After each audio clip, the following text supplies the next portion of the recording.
Yes, hello, good morning, good morning, bonjour à tous. So it's exciting to be here to talk to you about the future. The future is something, of course, it's very hard to predict, so I will not actually try to predict the future. I will share some observations about what is coming in the next couple of years and what we have to be careful of and what we have to look forward to. So first of all, let me get my clicker going here. We are looking at a world that's dramatically changing. I like to say that humanity will change more in the next 20 years than the previous 300 years. And not all of that will be totally exciting, of course. There's many issues with that. But if you're looking at things today around us, you can safely say that science fiction is becoming science fact. Self-driving cars, language translation on the mobile device, right? Drones, robots, artificial intelligence. Many opportunities and quite a few challenges that we will have to tackle in this future. Most importantly, this curve, the exponential curve. You know about Moore's law, Metcalfe's law, it's kind of an old hat, right? But technology doubling in power every 2 years and becoming twice as cheap. That means now we're at the takeoff point on this curve. So it's a very important thing to notice that in the beginning of this curve, you actually don't feel it changing, because when you double 0.01, you still have nothing. Right? But when you double 4 to 8 and to 16, 32, in 6 steps, you're at 128. That's 7 years from now.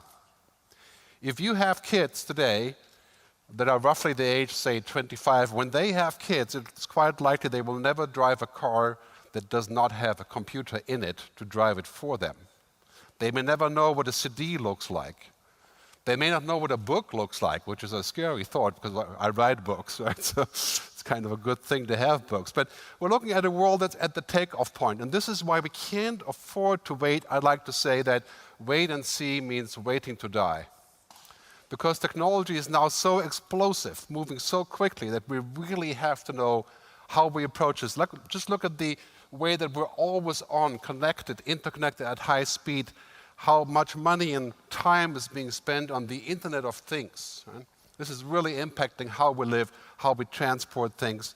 Artificial intelligence, künstliche Intelligenz. Right? This is something where we have to say, well, mind-boggling idea that computers can think, right? Thinking machines? That's kind of a strange thought. Obviously, they will never think like we do. Right? But hopefully they'll do something meaningful to make our life easier. And of course, this is really impacting business to business now in commerce. This is not just geeks and kids on social networks. Right? This is impacting everything across the food chain: logistics, supply, procurement, right? Environmental control. So we're looking at the future where this curve means exponential data. Data is the new oil. You know, that saying is 12 years old. It's finally true. The most powerful companies in the world are companies that deal with data. I have a slide on that shortly.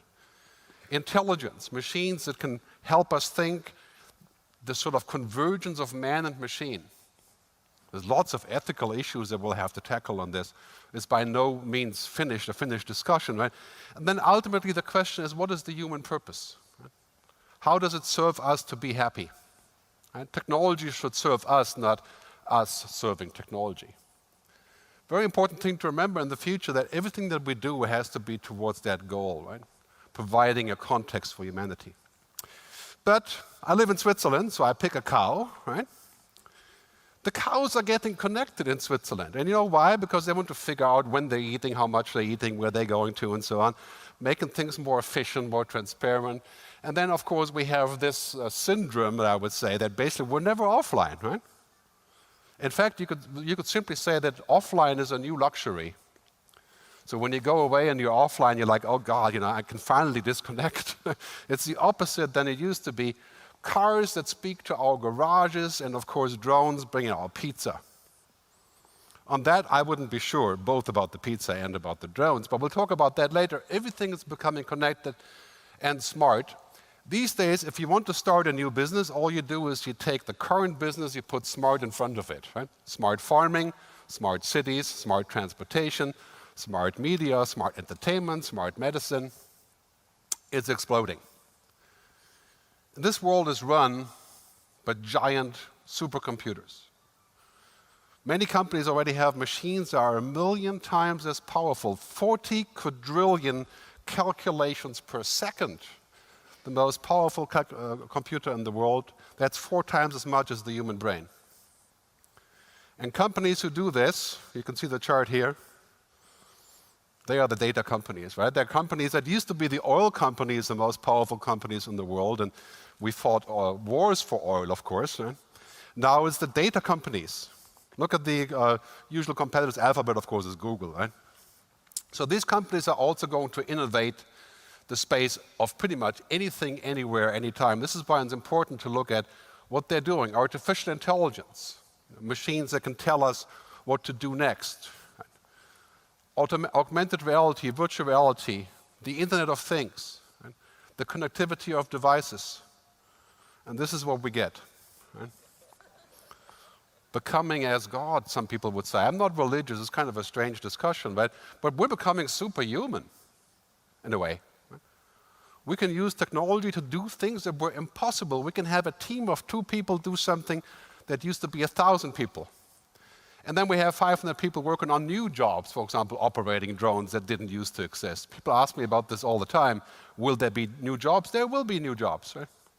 Maybe not as many as we would hope, different discussion. But quite clearly, this is a world that we're going to look forward to. And really what happens here is something that you may experience when you use your e-book reader. I travel a lot, so I notice I've bought 10 times as many books on the e-book reader than I bought in print. Right? And I have the queue of my books is like 287 books. Right?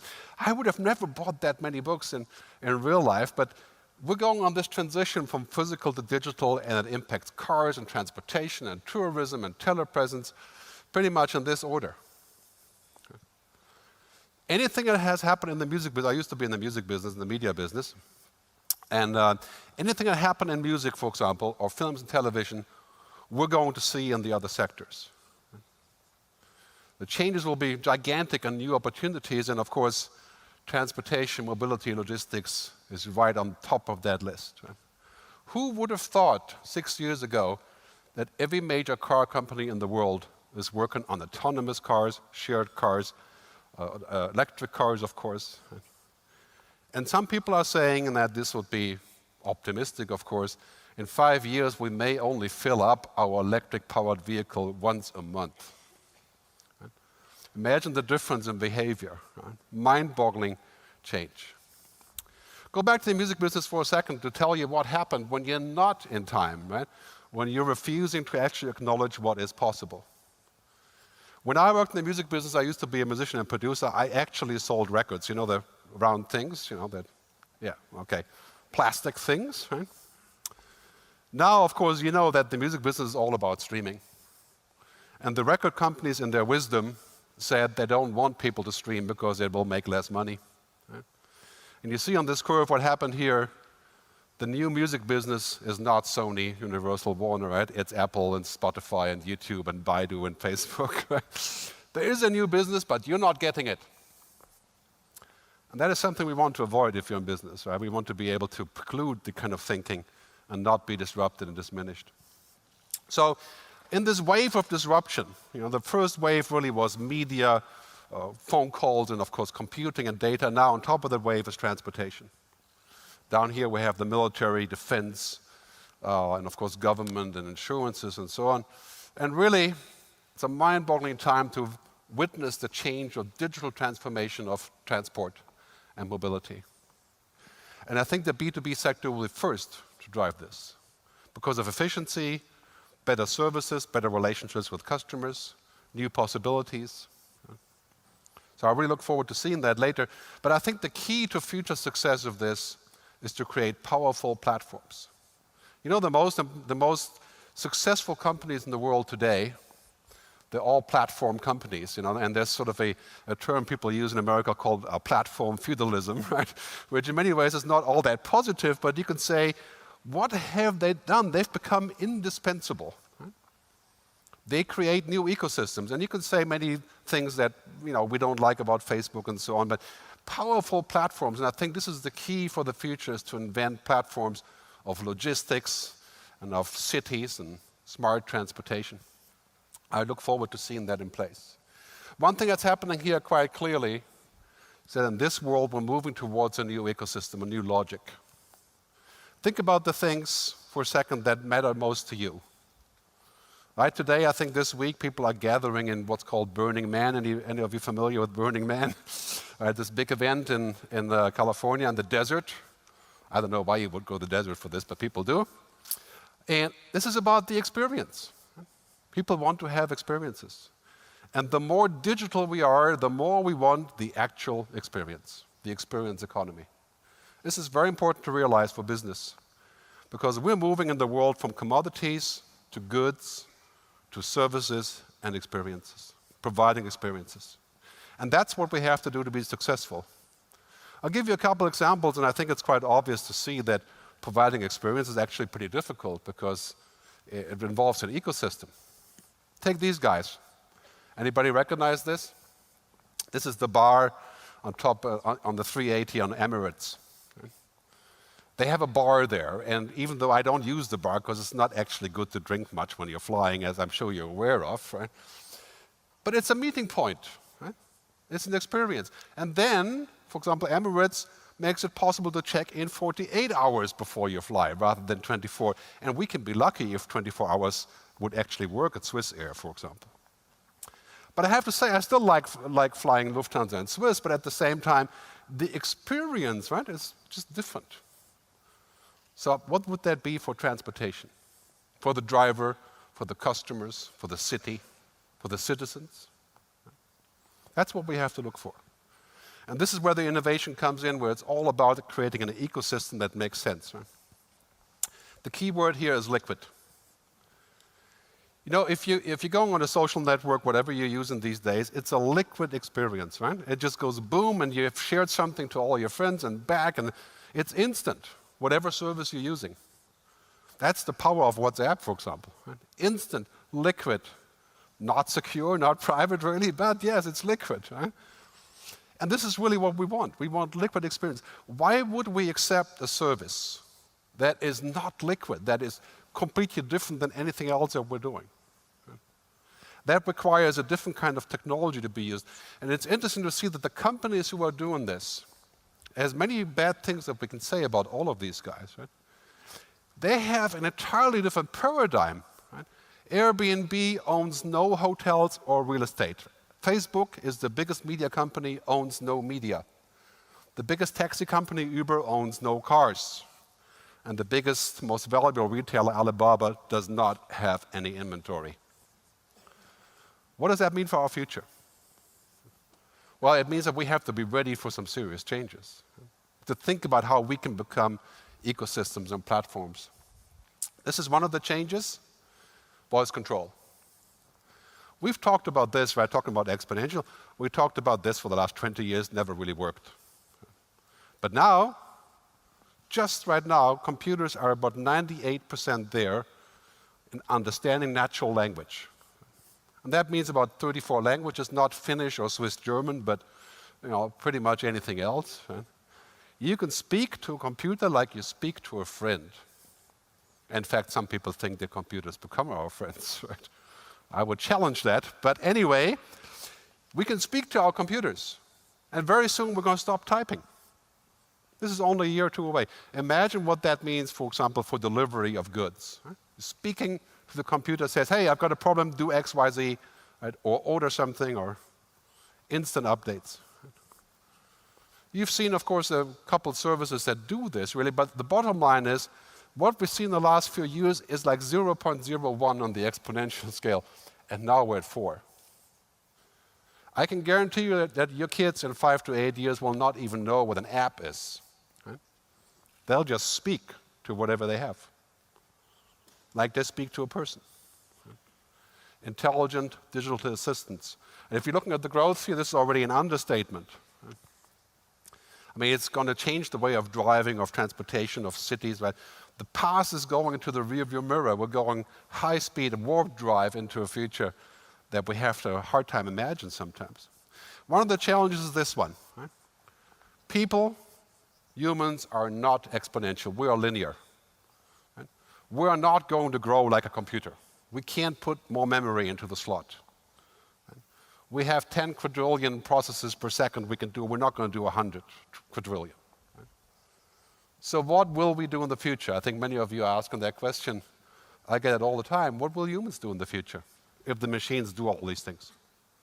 Well, the bottom line is this, really great little clip here from IBM. We're going to move up the food chain. We're not going to compete with computers on data and information. We're just not. Today, you kind of can, because computers aren't that smart yet, but they're getting there very quickly. We're moving up the food chain towards intelligence, knowledge, and ultimately a kind of wisdom, right? Something that only people can do.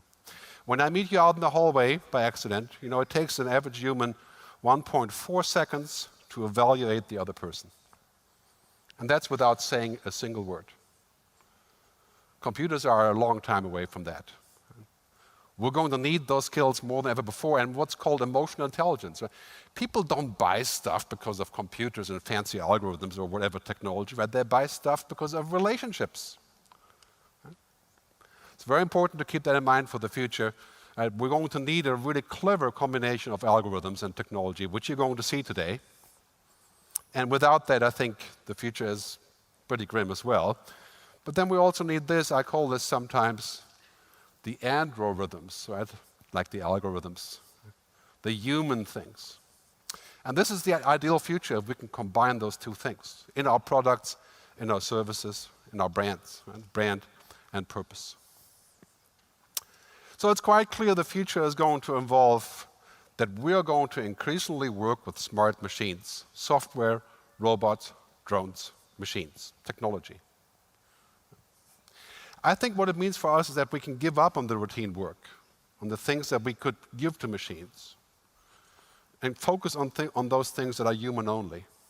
A driver with an automated vehicle can do many other things, right, that maybe a computer couldn't do, like communicate, understand people, prepare. Right? Definitely a future where we have to think about what that means. Here's the role of digital Darwinism. I'm sure you've noticed, many of you are journalists, right? This is clearly a topic. Anything that can be digitized and automated will be. I write books. I was a musician and producer. Today in the studio you have a software that plays the guitar, right? You have iPads that play the music. But here's the good news. I think this is what we have to hold on to the future. Anything that cannot be digitized or automated becomes extremely valuable. And you know what that is? 95% of our lives cannot be digitized. Right? Compassion, empathy, feelings, emotions, intuition, storytelling, creativity, all these things. And that's what we're going to do in the future. If we can sit on top of technology doing that, that would be the perfect world. Let's hope we get there. We're going to need some pretty smart politicians. Well, that's an oxymoron anyway, but we're going to think about how we do this in the future. As Kevin Kelly said from Wired magazine, computers are for answers, people are for questions. I think that's going to be an important way for us in the future to look at this. Also, the other thing is that as we're looking at today's vehicles later on, efficiency is great, right? And every company wants to maximize efficiency. But let's not forget one thing about this, right? The new paradigm is ultimately efficiency has to serve a human purpose. And you know what the purpose of business is? Customer happiness, right? Customer delight. There's a difference, right? Efficiency is not the same as delight. We should not forget that when we roll out new products, when we talk about what we can do about the future. Because humanness is something that requires things that can't be automated. Trust, relationships, values cannot be automated. I think that's something that we need to keep in mind when we're looking at the future, what it brings and where we're going. So let me give you a brief summary of my key theme here. I think it's very exciting to be part of that change today. It's about 95% things I would say. It's extremely exciting. Humanity on top of technology. Those are things that we're going to look at. And this is kind of the summary I would give you to say, well, it's really all about data, information, intelligence, and ultimately a kind of human purpose. Everything that we do should serve that purpose, right? Technology is not what we seek, it's how we seek. Let's keep in mind, however, if we don't have technology to do the how we seek, right, then we probably won't get to the other part either, right? So it's kind of a mutual relationship, right, if we look in this direction. I'll leave you with a quote of my mentor, David Bowie, who said already 20 years ago, rest in peace, by the way, tomorrow belongs to those who can hear it coming. So I wish for you to enjoy the day and hear the future, see the future today. And now I want to introduce Mr. Volker Moorhenweg, the head of Mercedes-Benz Vans, who will talk to you about the same topics, the digital transformation of his industry, his products, and of course, the vehicles. Thanks very much for listening.